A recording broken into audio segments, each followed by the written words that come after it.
Sinusulong ng Commission on Elections na gawin na ring automated ang barangay at sangguniang kabataan elections dahil inaasahang mauurong naman ito sa 2026.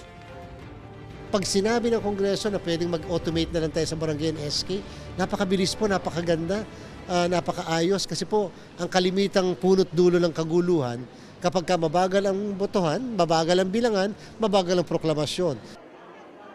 Ayon kay Comelec Chairman George Garcia, sa November 2026, nakatagdang iurong ang barangay at SK elections mula sa kasalukuyang December 2025. Pirma na lang ng Pangulo ang kailangan para tuluyang maisabatas yan. Tuloy-tuloy naman ang voter registration para sa barangay at SK elections, kabilang ilang empleyado ng GMA Network sa mga nagparehistro sa ilalim ng Special Register Anywhere program ng Comelec. Ayon kay Garcia, nasa 1.2 million na ang bagong registered voters sa loob ng 6 na araw. Pwede pang magparehistro o magpa-reactivate ng voter records hanggang Linggo, August 10.